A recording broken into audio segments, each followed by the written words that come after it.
स्वागत है आपका अदाई व्लॉग्स में।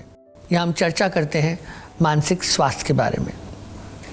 अक्सर हमारे पास ऐसे पेशेंट्स आते हैं जिनको सडनली घबराहट हो जाती है, धड़कन तेज़ हो जाती है, पसीना पसीना सा आता है, ऐसा लगता है कि एक चोकिंग सेंसेशन आ रही है, सांस फूल रही है, एक डिज़नेस फेंटिंग का डर लगना शुरू होता है, हेडेक आ रहे हैं, थोड़ी कपकपाहट सी हो रही है, बहुत इंटेंस डर लग रहा है, ऐसा लग रहा है कि कहीं फेंट ना हो जाए, कहीं कोई कार्डियक एपिसोड ना आ जाए, मुझे कुछ हो रहा है, मुझे कुछ हो ना जाए।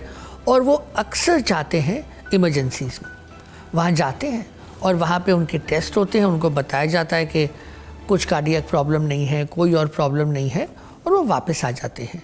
थोड़े दिनों बाद यही एपिसोड वापस आता है और उनका जो डर है कि ये मुझे क्या हो रहा है, वो डर और बढ़ना शुरू हो जाता है।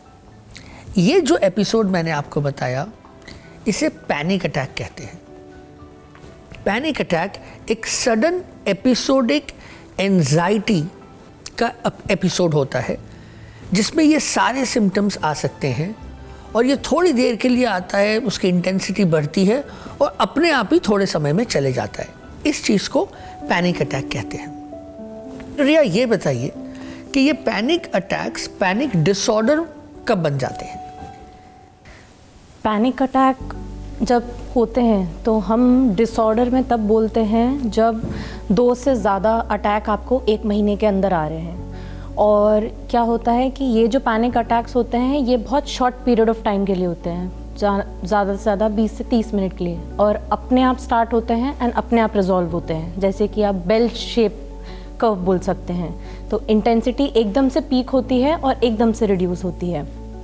उसके साथ साथ ऐसा भी हो सकता है कि एक दिन में आपको मल्टीपल अटैक्स आ सकते हैं, कि एक दिन में आपको 3 से 4 बार आ रहे हैं, तब हम इसको बोलते हैं कि ये डिसऑर्डर है। Multiple panic attacks becomes a disorder. But multiple panic attacks alone disorder नहीं होगा, राइट? डिसऑर्डर का ये भी एलिमेंट होगा कि मुझको ये डर लगना शुरू हो गया है कि अगला पैनिक एपिसोड मुझे वापस ना आ जाए, और उस डर के कारण मेरे अंदर एक अवॉइडेंस आए, और वो डर कि अगला एपिसोड कब आएगा, that anxiety becomes a preoccupying factor जो मेरी क्वालिटी ऑफ लाइफ को इम्पेयर करता है। That is how it will be a panic disorder. और पैनिक डिसऑर्डर एक किस्म का एंजाइटी डिसऑर्डर होता है। सो रोशनी, ये जब पैनिक अटैक्स होते हैं, people go to emergency situations, और फिर इवेंचुअली जब भी वो मेंटल हेल्थ एक्सपर्ट के पास आते हैं, help us understand what goes through the mind at that time, because एक इंटेंस एंजाइटी का एक्सपीरियंस हो रहा है और एक सिग्निफिकेंट वरी हो रही है कि मुझे कुछ हो न जाए। सो लाइक वी सेड कि पैनिक डिसऑर्डर में एक थॉट, एक प्रीऑक्यूपेशन है कि अगर मुझे फिर से पैनिक अटैक हो गया तो वेयर शुड आई गो, कोई हेल्प होगा, मैं उस सिचुएशन से वहाँ से हम निकल पाएंगे कि नहीं, हम स्टक तो नहीं हो जाएंगे, कोई रेस्क्यू करने आ सकता है कि नहीं। एक इस एस्पेक्ट के थॉट्स होते हैं कि what can be done in that situation. फिर एक थिंकिंग प्रोसेस में कैटास्ट्रोफाइजेशन भी हो सकता है, विच इज़ कि एक वर्स्ट केस सिनेरियो हमारा माइंड हमारे लिए बिल्डअप कर देता है। हमें तो हर बार वो वर्स्ट केस ही है, विच मीन्स जितनी बार मुझे पैनिक सिम्टम्स आ रहे हैं, ये प्रॉबेबली एक लाइफ थ्रेटनिंग एपिसोड है या कार्डियक एपिसोड है।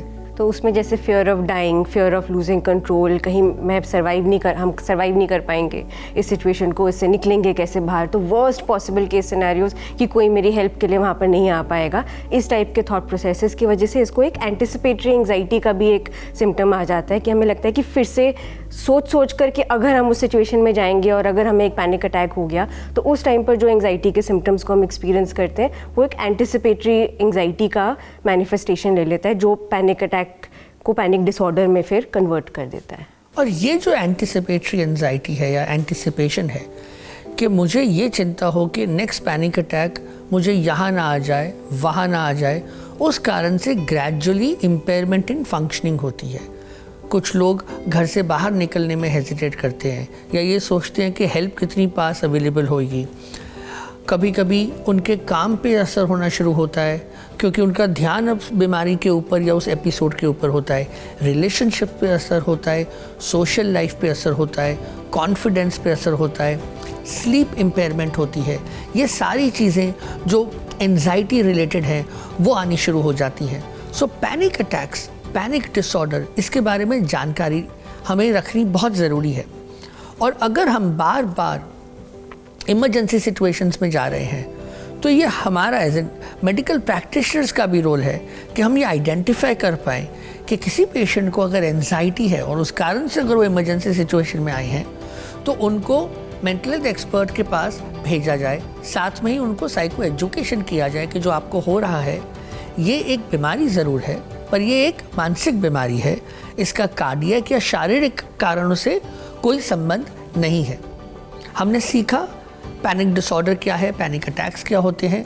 अगले एपिसोड में हम बात करेंगे पैनिक अटैक्स, पैनिक डिसऑर्डर का ट्रीटमेंट कैसे करते हैं। आप सुन रहे हैं अदायु व्लॉग्स, जहां हम चर्चा करते हैं मेंटल हेल्थ के विषय में।